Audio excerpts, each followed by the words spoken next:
өз басыңызбен бірінші осы әңгімені ашып беріп отырсыз. Келе, яғни Ақтөре, сіз маған жаздыңыз қызбен отырған кезде.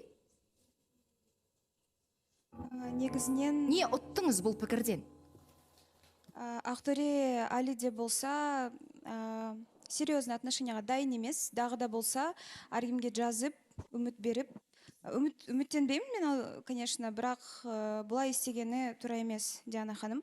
Бұны мен өзіне айтсам түсінбейтін еді, сондықтан эфирде айтуны тура көрдім. Диана ханым, жаңа енді негізінде неге қайта-қайта Ақтөре мен Айданы қайта-қайта қозғай бересіңдер деп айтылды ғой. Бірақ өздері осы нәрсені қалай ма сондай да, өздері шығарады бұл нәрсені. Мен просто екеуіне де емес, тек үміткерлеріне ғана жаным ашып отыр. Мағжанды да жақсы танимыз ғой. Босқа екеуі ойыншық болып қалмаса екен деген ғана ойда. И жаңа Ақтөре сіз айтып жатырсыз. Айда кіммен жұмыс жасаса да, кім редактор болса да, сізге келіп кетер не пайдасы бар? Сіз не үшін оған үйтіп уайымдап жатсыз? Или сіз өзіңізге сенімсізсіз ба? Олай сіз Дарханнан қызғанатындай. Неге бізге келіп айтпайсыз, Дәл Айдаға барып айтасыз, ой сен Дарханға сенбе деп. Мысалы Дархан менің де редакторым ғой, неге маған келіп айтпайсыз? Жанахан бола ма?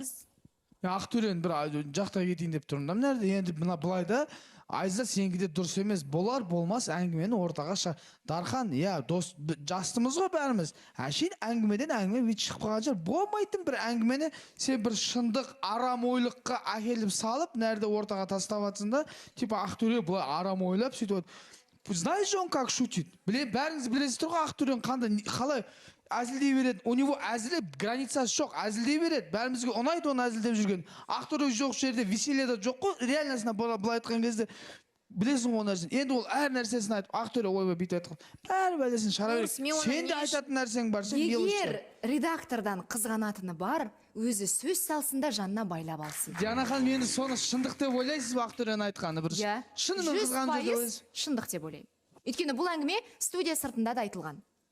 Бір әңгіме ретінде. Диана ханым айта кетсем бола ма енді, барлық негізінде қыздар былай айтатын. Ақтөре өзі үміт береді деп. Бірақ та осы жол бар ғой, Диана ханым, мен бүгінде көріп қалдым. Ақтөрені жай біздің СММ мамам сторисқа түсіріп, бүйтіп сұрақ сұрап жатса, негізінде Айда өзі келіп Ақтөренің қасына қалай екен деп қасына түсіп қалып сөйлеп, бұл жақта керісінше Айда Ақтөреге үміт беріп жүрген сияқты. Өйткені Айда Ақтөреден бірінші шақты күтіп жүр негізінде растағанда. Айда мысалы мен былай ойладым, кәдімгідей андай болады, миленькая, тихонькая қыз деген сияқты, бірақ на самом деле ондай емес, кәдімгі бүйтіп шағып тиісіп, алайып сөйлеп, сондай бар. И өзі бірінші Ақтөреден күтіп жүр шақты. Мысалы Айда саған егер тікелей сұрақ қойсам, Ақтөре саған кәдімгідей жан айқаймен шындап та мойындап алдына келсе, сен бетін қайтармайсың ғой негізінде. Бекзат керек емес бұл сұрақ. Өйткені мен үміткерім отыр, жаңа үміткер сыйламайсың деп отырсың, кім мөлдір. Мен егер де сыйламасам Мағжанға айтатын едім да, сен таныспай қой. Ақтөре айта кетіңізші, пожалуйста, Бекзатқа да. Менің үміткерім келіп отыр, мен үміткеріме сыйластық танытқан жоқ емеспін. Мен қай уақытта болсын, қай неде болсын, мен жазып, кәдімгі кездесіп, сөйлесіп, мен как положено сөйлестік екеуміз, ашылып сөйлестік, дұрыс па әсем? Ол вообще ол сыйластық. Жоқ, үміткеріңіздің өзіне ұнай ма екен? Сіз және де бірден айта салайын, Дарханнан деп жатса редакторлық қызым, ол әшейін қалжың ретінде өз жерде де бүйтіп айтылатын нәрсе, ол әшейін бүйтіп байқа деп, ол 100% ондай емес. Сен айтып отырсың, өзіңе сенімсіз емессің. Сенімдімін өзіме мен. Диана ханым, негізі ғой жігіттердің осы бір-бірлерінің қорғауына ризамын да, прям бір ғой Бекзат енді мына жерде